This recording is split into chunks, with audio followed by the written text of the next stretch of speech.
Kilig na kilig ang mga taga-Bulacan sa poging SK na si Raven Bernabe. Kahit ang mga Becky, gigil na gigil sa kanyang appeal. Oras na para alamin ang maiinit na sikreto ng hunk na ito. Dito lang yan kung saan nagsisiksika ng mga wild at guafu. WTFU! Direk, sinong nakikita mong kamukha niyang artista? Ako nakikita ko parang yung asawa ni Manilyn Reynes, si Aljon Jimenez. Wow! Hindi mo rin kilala yun. Google. Si Manilyn kilala mo? Okay, alam mo. Pero saan sa Bulacan? Norzagaray po. Sabi nila marami daw ilog dyan. Oh, yes po. Talaga. So naliligo ka sa ilog? Tuwing summer lang. Tuwing summer. Tapos may suot ka, wala? Siyempre po meron. Anong suot mo pag naliligo ka sa ilog? Short lang po. Shorts lang. Maraming bakla sa ilog, no? Sakto lang po. Meron. May mga bakla. May mga nanlalanding mga bakla sa'yo sa ilog. Hindi naman po nawawala yung ganun. Ano yung hindi mo makakalimutan paglalandi ng bakla sa'yo sa ilog? Wala, yung tumatawag lang po sila. Anong sinasabi sa'yo? Nagpapapansin lang po. Anong tawag sa'yo? Di ba may mga bakla, may mga tawag sila pag kumukuha sila ng boylet o nagpapapansin sila? Anong tawag nila sa'yo pag nakikita? Ha? Kuya po. Kuya. Meron ka namang pinagbigyang bading sa ilog. Paano siya umamin sa'yo? Sa mga ano lang po, sa mga simpleng galawan niya, gano'n.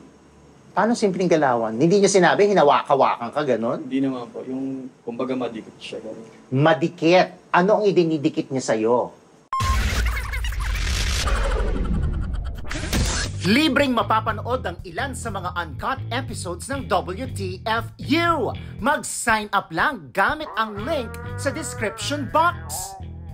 Hello, this is Mr. Fu at ito ang WTFU at makakasama natin ngayon si Raven Saturno. Charot, kilala mo si Benny Saturno? Composer yon, may tribute nga para sa kanya. Hindi, ang kasama natin ngayon ay si Raven Bernabe. Ayan. Si Raven Bernabe ay assistant po ng bakla. Naging assistant ka na ba ng bading? Never po. Hindi ever pa. Oo. Pero okay lang ba sa'yo na maging assistant ng bading? Okay lang. Okay naman. Oo. Hindi. Si Raven ay may sinasabi to sa politika. Charot. SK. Ano ka? SK chairman? SK Kagawad. SK Kagawad. Sa isang, may SK chairman, di ba? Ilan yung kagawad niya? 7 po. 7. Ano ka? Meron kang position doon? Pang-4, pang-5? Meron po. Or- Pang 5 po ako. Pero may per committee po siya. So pang-5 ka doon sa 7. Okay. Ano to? Ever since, kahit nung bata ka pa, Hindi, ilang taon ka na ba ngayon? 22. 22 years old. So nung mas bata ka, nag-SK ka ba? 18 ka, ganyan. O ngayon, ito lang Ito ko lang po siya naisip. Ngayon mo lang siya naisip na mag-SK. So kailan ka nanalo?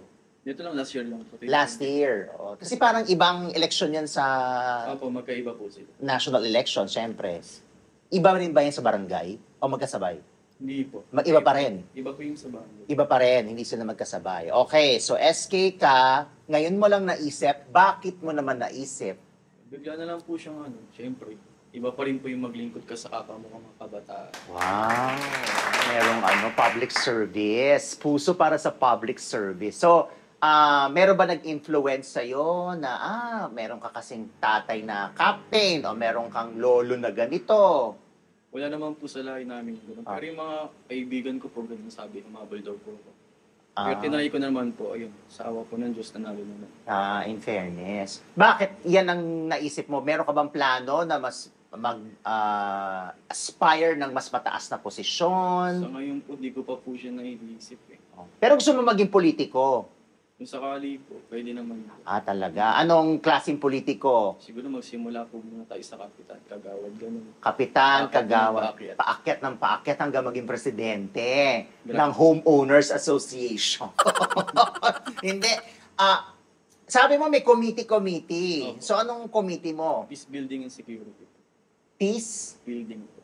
Peace building. So ibig sabihin kapayapaan ito. Opo, ang kapayapaan. So paano mo naisasagawa ang peace building sa lugar ninyo?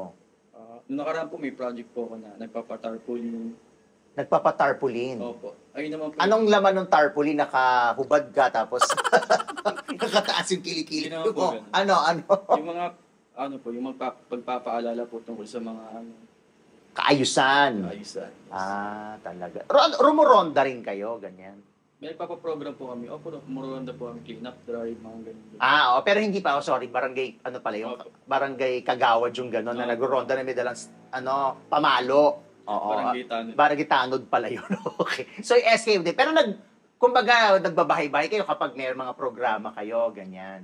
Hindi naman po siya bahibay. Pero meron na po kasi ngayon mga social media. Doon na lang po kami nagpo-post po o may program na ganito, ganito. May announcement, ganyan. Oo. Tapos, syempre, pangkabataan lang yung inyong mga programa. Saka po namin is 15 years old hanggang 30 years old po. 30 years old, considered pang kabataan. Oh, yes. Ako, tumigil na nga sila. Dami na nga alam sa buhay ng 30 years old. Okay. So, peace ang Yes po, is. Bakit siya na binigay sa'yo? Kasi Sino ba nag-a-assign ba yun yung SK? Chairman? pwede mag-assign, pwede naman pong ka na sa sarili. Gusto ko po yung committee na ganito. Oo. Ikaw yan ang pinili mo o yan ang binigay sa'yo? Ito na po yung pinili ko kasi sabi po ng SK sinamis, Mm. tugma naman daw po sa akin kasi undergrad nga po ako ng criminology. Undergrad ka ng criminology. Yes, Wait, itong lugar mo ay saang lugar? Sorry? Bulacan po. Bulacan. Yes. Doon ka talaga. Opo. Tubong Bulacan ka talaga. Saan sa Bulacan? Norzagaray po. Sabi nila marami daw ilog dyan. Oh yes po. Talaga. So naliligo ka sa ilog. Tuwing summer lang. Tuwing summer. Tapos may suot ka, wala. Siyempre po meron. Ano suot mo pag naliligo ka sa ilog? Short lang po. Shorts lang. Maraming bakla sa ilog, no? Sakto lang po. Meron. May mga bakla. May mga nanlalanding mga bakla sa'yo sa ilog. Hindi naman po nawawala yung ganun. Ano yung hindi mo makakalimutan paglalandi ng bakla sa'yo sa ilog? Wala, yung tumatawag lang po sila. Anong sinasabi sa'yo? Nagpapapansin lang po. Anong tawag sa'yo? Di ba may mga bakla, may mga tawag sila pag kumukuha sila ng boylet o nagpapapansin sila? Anong tawag nila sa'yo pag Kuya. nakikita? Ha? Kuya po. Kuya. Meron ka namang pinagbigyang bading sa ilog. Wala pa naman po. Wala pa, sinungaling. Okay, so Ilog, Norzagaray, tapos nabanggit mo, criminology. Yes. So hanggang natapos mo ba yan o hanggang saan? Hanggang second year lang po. Second year. Bakit naman hindi natapos? Mga maling desisyon po sa buhay. Maling desisyon. Ano naman na nagpatigil sa'yo na sa pag-aaral? Hindi ko po nga Pero kinuha mo yung criminology dahil gusto mo magpulis. Gusto ko rin po mag-police, then gusto din siya ng tatay. Bakit Yes. pamilya niyo ba pulis? Wala pa naman po sa lahi namin yung sa police. Pero, siyempre, tumigil ka. Balak mo ba na ituloy ito in the future? Wala pa po sa isip. Pero kung bibigyan po ako pagkakataon, siyempre kasi di po kami financially stable. Iniisip ko po. Magtrabaho na lang kaysa Magtatrabaho ka na lang muna para makapag-ipon ka, tapos yun pa rin ang gusto mo o shift ka na ng course? Siguro pagpapatuloy ko pa rin. Yung criminology. Kasi sayang naman yung credits ng 2 years. Di ba 2 years yung, So, police ang gusto mo. Nakapagpaputok ka na ba? Po? Ng baril. Hindi pa po kami umabot sa ganun. Wala ka pa. Pero sa tingin mo, marunong ka magpaputok. Siyempre naman. Mga ilang putok? Depende po sa bala ng mga gas. Anong putok ito? Malayong putok o yung malapit na putok? Siguro po mag-start po muna tayo sa malapit. Malapit na putok. Yun muna yung simula. Tapos kayang lumayo. Kaya na po lumayo. Okay. So, hindi mo natuloy. Sabi mo magtatrabaho ka muna. Okay. Ikaw ba ay nakapagtrabaho na in the past? Kasi ngayon, yung pinagkakaabalahan ay pagiging SK. Yes. So meron ka bang ibang trabaho na sinubukan nung bago ka maging SK? Opo, nung pandemic po is nagtrabaho po ako sa Jollibee. Bilang mascot. Sa service po. Okay. So nagsiserve ka, ganyan. Bakit nandun po kami sa cashier? Kami po yung nag-assemble ng food. Ikaw, lahat, of course, assign kayo sa lahat. O meron kang assignment dun sa First station lang po kasi anong station mo? assembler po. Ng ano? Mga pagkain po. Lahat. Opo, lahat. Yung nag-ano ng mga patty, ganyan. Ng mga... Sa ano po siya? Sa loob na po yung gano'n. So, saan ka? Nilalabas na lang po kasi nila yung product. Din yung product. So, hindi ka sa kitchen. Hindi. Nandito ka sa labas. Oo. Nakabalot na lahat. Nakabalot na lang po siya lahat. I-assign mo na lang kung saan dapat siya ilagay. Kung ano yung order. Ano na, sorry? Kung ano po yung nakalagay sa resibo, yun na lang po yung kukuha. So halimbawa, nakalagay doon isang, naku, sorry, hindi ako ma-Jollibee, McDonald's kasi ako. Hindi ko alam ang alam ko lang sa Jollibee, palabok, kasi yun ang wala sa McDo. Palabok. Halimbawa, sabi, isang palabok tsaka isang soft drinks, ganyan. So ikaw magaganon. Nakailang bading ka sa Jollibee? Dako, dipe. Pero syempre nakikita ka, di ba? Nakikita ka sa counter ng mga customer. Pero that time po kasi naka-face mask din, facial pa. Dahil kayo, pandemya. So wala kang encounter na, kuya, parang ilog, ganyan. Wala. Kasi type na po yung mukha. Talaga. So, maliban dyan, meron ka ba mga tinaray na mga racket habang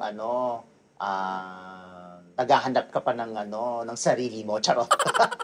Wala na po. So, hindi ka ba sumali sa mga bikini pageant, mga ganyan? Pero nagpa-pageant po ako before sa naman po, sa school din, sa municipality ng namin. Ng Norsagaray? Yes po. So nagsumali ka, pageant. Nagbikini kayo dyan? Sa school po, nagbikini kami. Talaga? Pwede? Po, yung naka-boxer brief lang po kami. Talaga? Pinayagan po siya. Pinayagan? Kasi bakla yung coordinator na teacher. Parang.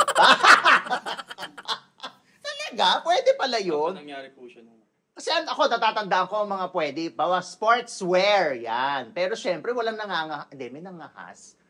Pero walang nangahas ng swimming na naka-trunks. Para wala akong matandaan. May lakad din, mga paandar, mga archery, mga ganyan. Fencing, mga ganon. Basketball. Pero sa inyo, kayo, boxers. Pinayagan po siya. Swimming. Talaga? Kung ano ang suot nyo sa ilog, yun ang in-outfit. Nanalo ka naman? First runner-up po. First runner-up. Saan ka? Sa school or dun sa municipality? Dun po sa school namin. Sa school ninyo. So, yan ba? Gusto mo ba yan na talagang mag-pageant ka din? Ginusto ko din po talaga siya bukod sa may scholar na makukuha.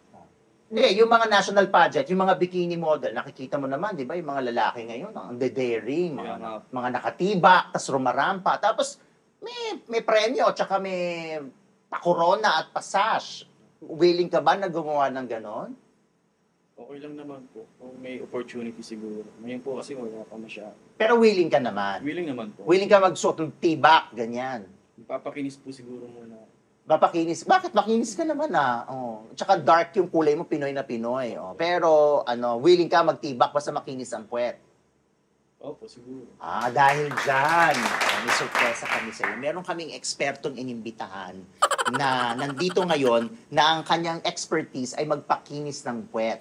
So, kailangan mo ipakita yung puwet mo at papakinis. Gusto mo yun? Okay, so yun. Okay, sa'yo yun. Gusto mo yun. So, usually, yung mga sumasali sa pageant, ang gusto nilang susunod na step, mag-artista. Ikaw ba naisip mo na mag-artista? Dati po. Pero kung may opportunity naman po siguro. Gusto mo maging artista? Gusto po, syempre. Sino po bang may ayaw mag-artista? So, anong klaseng artista? Comedy, sexy, action, drama? Siguro po sana naman tayo.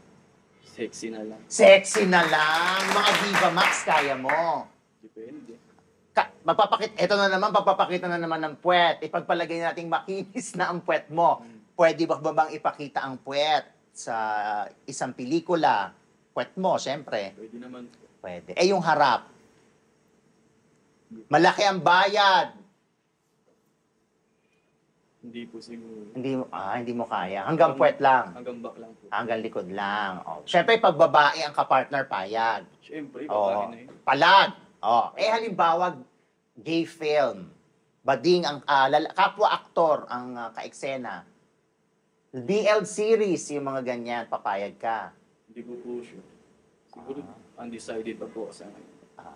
Pero pag babae, palag agad. Palag po siya. Pero pag lalaki, wale, hindi pa sigurado. Sinong gusto mong artistang babae ang makapareha mo? Sa Viva Max po. Kahit saan. Kasi hindi ko rin kilala. Hindi rin namin know si mga babae sa view. Ang kilala ko lang doon si Angelique Kang, tsaka si Salome Salvi. Oh. Crush ko po yun si Angel. Ah? Crush ko po. Si Angelique Kang. Yes. Talaga. Oh, sige. So yun. Pero hindi ka pa nakapag-try na mag-artista. Freelance talent lang po. So nagtatalent-talent ka na din. Pero madalang yun naman po. Di ko naman po siya ginagawa nga. Pero hindi ka pa talaga yung nabigyan ng roles, speaking lines, mga ganyan. Never pa po. Never pa. May kamukha ka bang artista? May nagsabi na ba sa'yo na, uy, alam mo, kuya, kamukha mo si ganito? May nagsabi na Wala pa po. Wala? As in?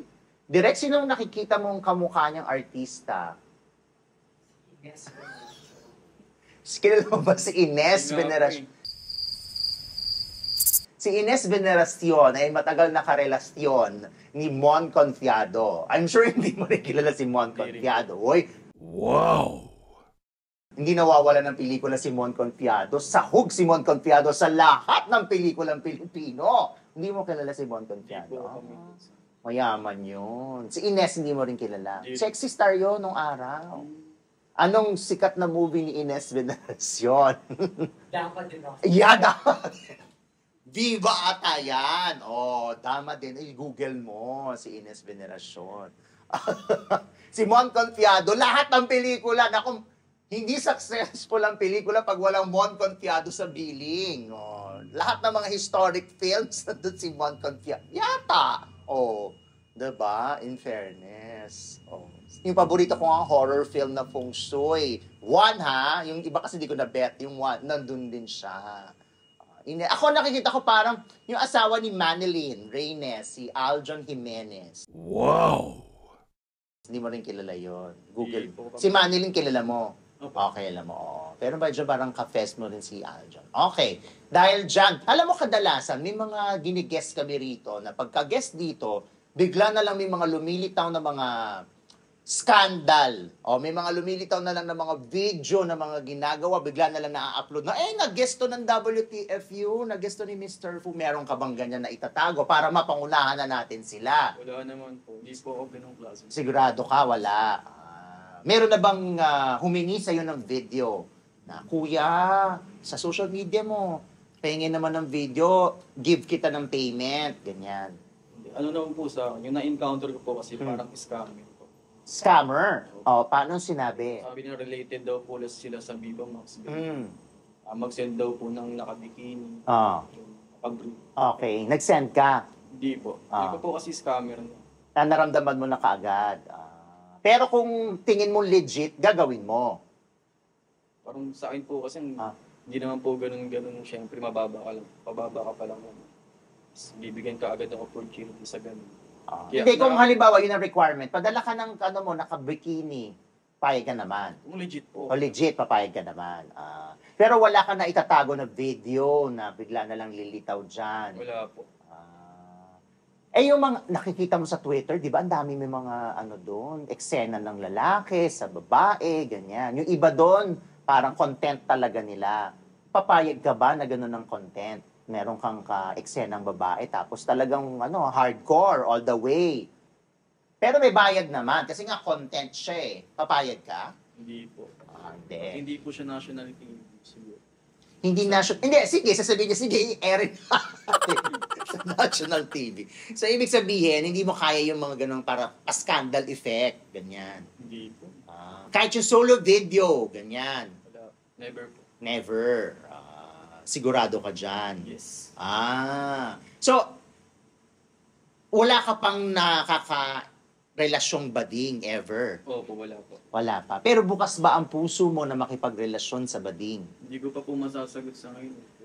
Mga mamaya kaya, bigyan kita ng 10 minutes.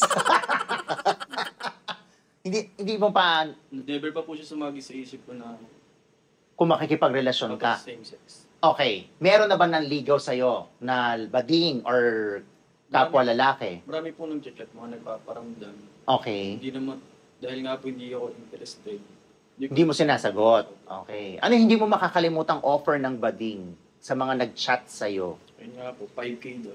5K! Maliit, malaki? Dagdag pa? Hindi po. Ano pagkakasabi? Paano? Kakilala mo siya?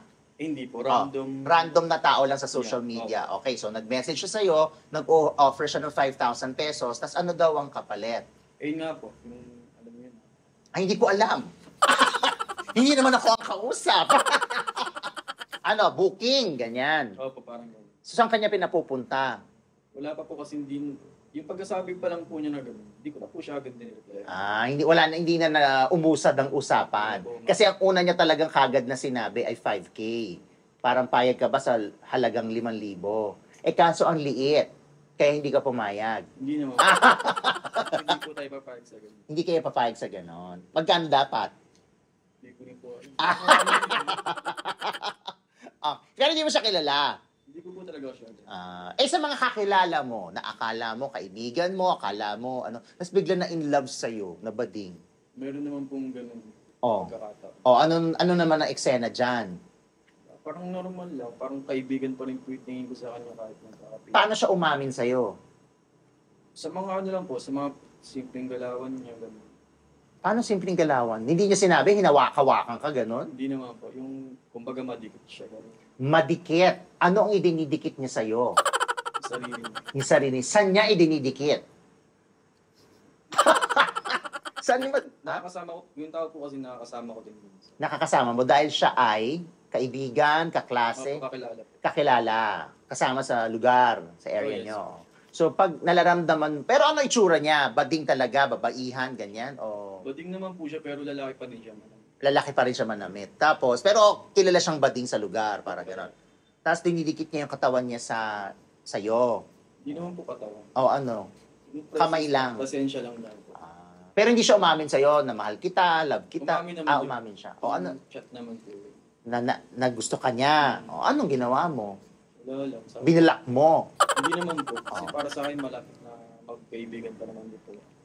Hindi naman po umabot sa puntong nilayuan ko siya. Ano sinabi mo para malaman niya na ayaw mo? Ayaw mo, sinabi mo. Sa hanggang kaibigan lang po. Hanggang kaibigan ako. Kawawa naman si bakla. Tinaasa mo ba? Mukha na yung pandesal o hotdog. Hotdog. Dahil dyan. Huwag kayo lalayo. Dapat nakita mo yung framing mo. Dito ka lang. Yan. Mas maiinit ang revelasyon sa uncut version ng episode ni SK Raven. Kaya wag palagpasin. Hanapin ang link sa description box.